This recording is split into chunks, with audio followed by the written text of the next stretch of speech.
26 फरवरी 1296 का दिन। महाराष्ट्र और कर्नाटक के राजा रामचंद्र किसी खतरे से अनजान अपने महल में थे।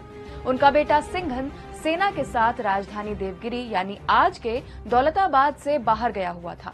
उसी समय दिल्ली से मालवा गुजरात होते हुए अलाउद्दीन खिलजी 8000 घुड़सवार सैनिकों के साथ देवगिरी को लूटने पहुंचा। खिलजी के जोरदार हमले के बीच सिंघन वापस आया, लेकिन खिलजी ने अफवाह फैलाई कि दिल्ली से 20,000 घुड़सवार सैनिक और आ रहे हैं। सिंघन की सेना ने मैदान छोड़ दिया। ऐसा पहली बार था जब किसी मुस्लिम हमलावर ने दक्कन पर जीत हासिल की थी। ये वही अलाउद्दीन खिलजी है जिसने चित्तौड़ की रानी पद्मावती को जौहर करने पर मजबूर कर दिया था। देवगिरी पर खिलजी के हमले के बाद महाराष्ट्र में बाहरी हमलावरों की लूटपाट अगले 350 सालों तक जारी रही। नमस्कार, मैं कृष्णा शुक्ला। दैनिक भास्कर की स्पेशल सीरीज महाराष्ट्र की कहानी के पहले एपिसोड में बात महाराष्ट्र के बनने, हिंदू राजाओं के शासन और इस्लाम के विस्तार की। प्राचीन काल का महाराष्ट्र। उत्तर में आर्यों और दक्षिण में द्रविड़ों के बीच का इलाका है महाराष्ट्र। एक समय अपरांत यानी आज का कोंकण, उत्तर में लता यानी गुजरात और दक्षिण में गोपाकपट्टनम यानी गोवा तक महाराष्ट्र के तटीय इलाके हुआ करते थे। ये राज्य दो नदियों कृष्णा और गोदावरी के तट पर बसा है। माना जाता है कि गोदावरी के किनारे ऋषि गौतम और उनकी पत्नी अहिल्या रहते थे, जिनको भगवान राम ने शाप मुक्त कर पत्थर से इंसान बनाया था। वहीं कृष्णा नदी की कहानी भगवान कृष्ण से जुड़ी है, जो आज सोलापुर के पंढरपुर में भगवान विट्ठल के रूप में विराजमान है। मान्यता ये भी है कि रावण ने सीता का अपहरण पंचवटी से किया था, जो आज के महाराष्ट्र के नासिक जिले में है। परशुराम एक पुजारी थे, जिनके शिष्य चित्पावन ब्राह्मण हुए। यही आगे चलकर मराठों के पेशवा बने। महाराष्ट्र का पहला ऐतिहासिक साक्ष्य रत्नागिरी इलाके में मिलता है। महाराष्ट्र को कैसे मिला इसका नाम? सातवाहन महाराष्ट्र का पहला राजवंश माना जाता है।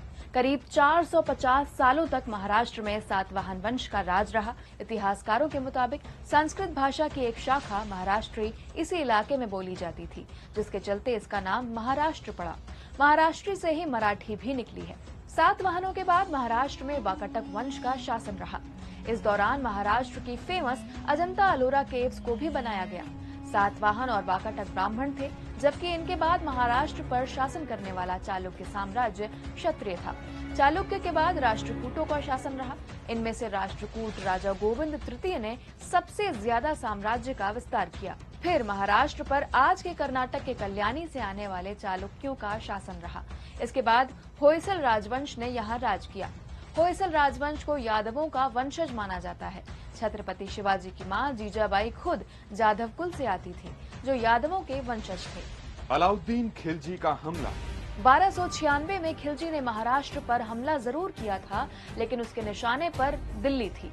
इसीलिए राजा रामचंद्र के सालाना तय रकम अदा करने की शर्त पर खिलजी दिल्ली वापस चला गया। लेकिन कुछ ही सालों बाद 1307 और 1310 में अलाउद्दीन के गुलाम मलिक काफूर ने 2 बार देवगिरी पर हमला किया। रामचंद्र ने अलाउद्दीन की सरपरस्ती स्वीकार कर ली और सिंघन जंग में मारा गया। जब दिल्ली ने ही रत्नागिरी को बनाया राजधानी। इसके बाद दिल्ली में सत्ता के लिए मारकाट शुरू हुई। 1307 से लेकर 1321 तक अकेले ही पूरे दक्षिण भारत पर कब्जा करने के बाद मलिक काफूर ने अपने ही मालिक अलाउद्दीन की हत्या कर दी। बदले में अलाउद्दीन के बड़े बेटे मुबारक ने काफूर को मार डाला। मुबारक को उसके ही सेना प्रमुख मलिक खुसरू खान ने मार डाला और खुसरू को मारकर गयासुद्दीन तुगलक दिल्ली की गद्दी पर बैठ गया। 1351 में गयासुद्दीन तुगलक का बेटा मोहम्मद बिन तुगलक गद्दी पर था। उसने दिल्ली के बजाय रत्नागिरी को राजधानी बनाया। 3 अगस्त 1347 को एलोरा के पास के इलाके के गवर्नर हसन गंगू ने तुगलक के खिलाफ जाकर दक्कन में आजाद साम्राज्य की घोषणा की। हसन ने बाद में अपना नया नाम अलाउद्दीन बहमन शाह रख लिया।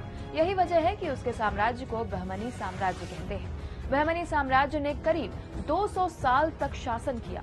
1518 ईस्वी में बहमनी साम्राज्य के पतन के बाद दक्कन में 5 छोटे साम्राज्य बने। अहमदनगर में अहमद शाही, बीजापुर में आदिल शाही, गोलकुंडा में कुतुब शाही, बीदर की बरीद शाही और बरार की इमाद शाही। पूरे भारत पर मुगल साम्राज्य का दबदबा। 15वीं सदी खत्म होते होते दिल्ली में मुगल बादशाह बाबर का शासन आ चुका था। इधर दक्कन की सल्तनतें आपस में लड़ रही थी। तभी मुगल बादशाह अकबर ने मौका देखकर 1600 ईस्वी में अपने बेटे मुराद को अहमदनगर के किले पर हमला करने भेजा। उस वक्त अहमदनगर की निजामशाही हुसैन निजाम शाह की बेटी चांद बीबी के हाथ में थी। चांद बीबी ये जंग हार गई और मुगलों के हाथों में पड़ने से पहले ही खुद की जान ले ली। 1626 में मुगलों ने अहमदनगर पर पूरी तरह से कब्जा कर लिया था। 1658 से 1707 यानी 49 सालों में मुगल बादशाह औरंगजेब ने दक्कन समेत लगभग पूरे भारतीय उपमहाद्वीप पर मुगल साम्राज्य कायम किया, लेकिन वो दक्कन के पहले मराठा शासक शिवाजी भोसले को हराने में नाकाम रहा। 19वीं शताब्दी में जब पूरा भारत ईस्ट इंडिया कंपनी के कब्जे में था, तब भी पुणे ने अपनी आजादी बचा कर रखी थी। महाराष्ट्र की कहानी सीरीज के अगले हिस्से में मिलते हैं।